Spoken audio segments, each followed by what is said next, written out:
Okay guys, this is a makeup lecture. I'm a little late for this one, but this is, what I'm going to show you is a couple common trauma scenarios. And the first one, our volunteer here has got a busted ankle, okay? They were walking through the pasture. Not a good idea to walk through the pasture without looking at the ground, because you could come across a woodchuck hole or could come across some cow droppings. Either one is going to wreck your day. So he tore up his ankle. His ankle swelled up like a grapefruit. We definitely don't want to move it, especially if it hadn't been evaluated radiographically yet. So with a normal AP ankle, what do? You dorsiflex. Are we going to have the patient do that? No. What's the first rule of trauma? First rule of trauma is move the patient as little as possible. Okay? Second rule of trauma, 2 views from 90 degrees. We'll be able to obtain that, plus 1 additional view. Third rule of trauma is if we can't, and this is going to come in on the oblique view, if we can't get the patient into the proper position, we're going to apply that position, that obliquity, to the x-ray tube. So when I do the Mortise ankle, I'm actually going to angle that x-ray tube transverse across in 15 degrees. But for the AP ankle, he's already close enough to AP. He's a little bit deviated or rotated to the lateral aspect, but good enough for trauma work. So we shoot this one 40 inches, right? Centering in between the malleoli at the mid shaft of the leg. We're going to put our marker on there. We're not going to worry about, is it centered to the cassette? Because we're in a hurry. We want to get this evaluation done. As long as we're sure the anatomy is somewhere on the image receptor inside the light field, I don't care if it's in the center of the image receptor. I only care that it's in the center of the light field, okay? It doesn't have to be, this doesn't have to be the textbook one.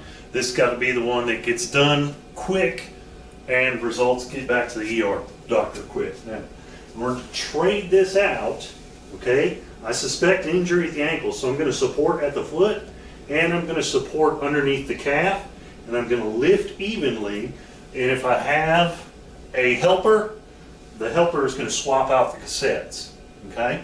So now we're going to assume that that's a new cassette, and now I need to figure out how to do a Mortise oblique.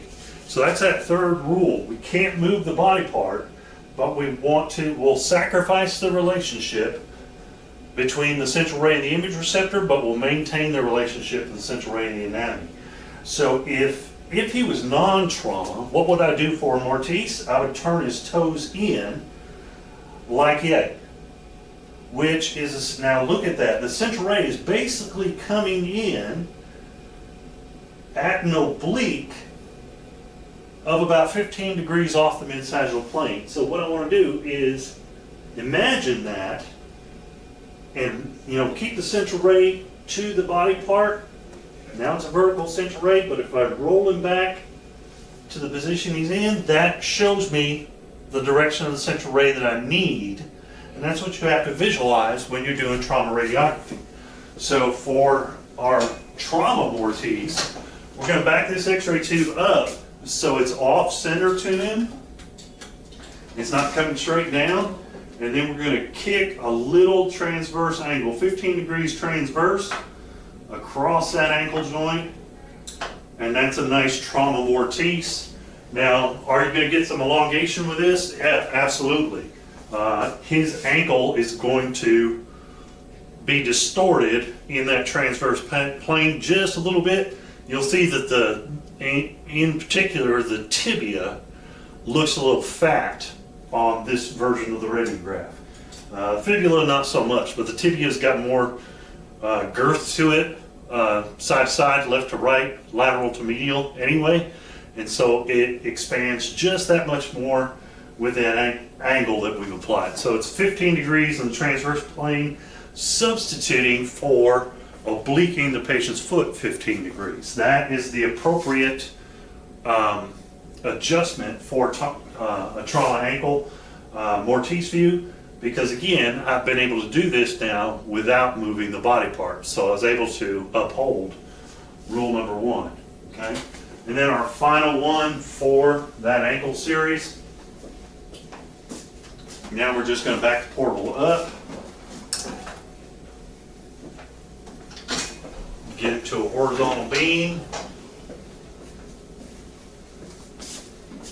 Now notice I want to get this set up on the patient and then put the cassette in at the very last second. So I'm just going to put the crosshairs right on his lateral malleolus. Open those crosshairs so they're going down through the table. You are going to get a little bit of scatter there. You can also build them up on a folded sheet. Let me get that. Sometimes this will throw artifacts, sometimes not. Oh, we don't have any folded sheets. You got a towel. We got towels. So get you some linen. These are great. These are like the surgery cloths. And if you walk out the back door with them at the hospital, they're great for changing oil on your car too. You just raise up, and again, we would support both sides of where we think the injury is. And as we have it raised up, built off the table, that's when we're going to pull that cassette out. Now the entire body part is about a ½ inch off the table. If our patient's able to, do we need a cassette holder? No, the patient can. Look, he's already done it. His shoe that we have to take off and his opposite side foot can be used to brace that cassette up and hold it still. Alternatively, especially if you got a younger person, they might be flexible enough to actually reach down here with a good hand if they have an uninjured hand, and they can just hold that top corner. As long as it's not in the light field, it's not going to affect your image. Okay? And then just open your collimation appropriately and don't cheat your distance. You want 40 inches. Okay, so somewhere back here. Okay, do I need all that line? Probably not. I'm probably trim to where I think the midfoot is. Base of the fifth metacarpal or metatarsal, because that's where I'm going to see a Jones fracture, somewhere out here. Okay, so as long as I have that tuberosity on, I've got the back of the heel on. Is it 100% true lateral? No, he's deviated outward just a little bit. Look at that. 1 or 2 degrees of English, and that fixes his, so he's out this way just a little bit.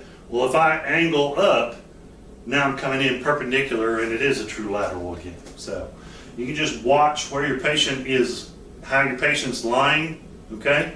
And don't square them up like that. You might displace a bone, a jagged bone, cut an artery or some such. Then you'll be in a world of hurt. Don't move the body part if you don't have to. Adjust with tube angle to make it square to the image receptor. Right? So there's our trauma ankle series. That's how you would proceed under those 3 rules of trauma. We're gonna pause. We're gonna set up for a wrist and an elbow at the end of the table. All right, now guys, we're gonna do trauma wrist. Might be able to transition straight into, in one take, trauma wrist, trauma elbow. So anyway, we're going to start with his wrist. The gentleman is able to achieve a lateral position. He's in that, it's basically guarded, which is how you spot a wrist or forearm injury from across the room. If the patient's in this posture here, I'll duck down a little bit. See that? That is assessment speak for, I have jacked up this arm. If the patient's in, especially your pediatric patient, okay? If I see this, if I see a patient with this posture, somewhere between here and here, distal third of the humerus, there's a fracture or possible dislocation or severe sprain. One of those 3. Patients don't assume that posture unless they're, it's called the guarded posture or the guarded sign. Right? So from that guarded posture, the patient is able to lean forward at the torso, not really moving any of this, moving the shoulder and the torso to lean over my cassette, and we're able to get a textbook lateral or near textbook lateral. Do we want to mess with, oh, we need the hand to be 2 degrees back in order to get the wrist true lateral? No. Slap and shoot. Good enough, okay? You don't want to fool with the minor details of the position. You want to be about within 90%, 95% of what you would do on a routine. Good enough. Shoot it. Radiologists will be able to make it work. Okay? Don't go through because every time you do this, the patient's going to go, ooh, ooh, right? And then it's going to aggravate. And then if they aggravate, then they're going to be in pain. If they're in pain, they're not going to hold still. They're going to twitch. There's going to be muscle spasms and such. So don't worry about the minutia of positioning. Just get close. Okay? So we got our lateral shot. Now I'm going to show you how to do a wonky, real wonky PA oblique wrist. And the reason I say that is because we're going to do the same trick that we did with the ankle. This time, with the cassette placement, raise up. See, I got big hands, so I can support both sides of the joint with just one hand. Right? We want it offset all the way over here because we're going to throw a 45-degree angle on this sucker and broadcast it into the middle of the image receiver. So that's going to look like this.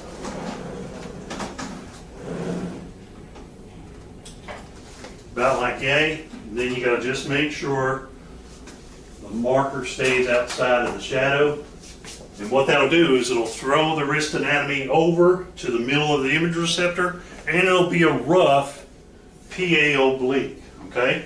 If the patient can lean in just a little bit, sure, okay? That's gonna help. The closer they are to the actual PA oblique position, that's fine. You always want to model, say, so what I need you to do is take your thumb and roll it down toward the table, but don't, if it starts hurting, you can stop moving. Yeah. Do like that, then the patient is in control of the motion, and they're going to stop before it causes too much pain. If you grab onto them and start, I need you right here, then you're forcing things, and if there's an acute injury in there, you're aggravating it, okay? But if you give modeling instructions, your patient can get closer to the actual position. Go ahead, turn that thumb down toward, good. And you get a better looking PA oblique, okay? This is going to look like garbage to you versus your conventional, because it's that 45-degree oblique of the tube angle is just going to stretch out the wrist side to side like you can't believe, okay? But it's what you can get in a trauma situation, all right? It's not about making it look textbook. It's about giving the radiologist enough of a quality image that they can get the read done, okay? So our last one now, patient's still in lateral here. Let's back that up. Jason taught me a new button in between the ankle and the, so I'm gonna back up to there. And again, whenever you set the cross table, always, always, always position your tube head first, get that lined up to the body part. You don't want to be playing around with this, right? And then, you know, getting a lot of sheets under it and getting it set just so, and then you've got to line up the shot, okay? Because that's making the patient wait. So line up your shot first. This is going to be a PA wrist. We're going to come in perpendicular in between the styloid processes right there. Okay? Then I'm going to do the final touches to the patient's position. Raise straight up for me, sir. And down on that, real quick, good. Boom, just like that. He holds on to it. We got a little bit of cloth artifact down there. Big deal, radiologist can get over it, okay? Put your marker down into the field, and you have a 3-view wrist. You have to move the patient's arm at all, okay?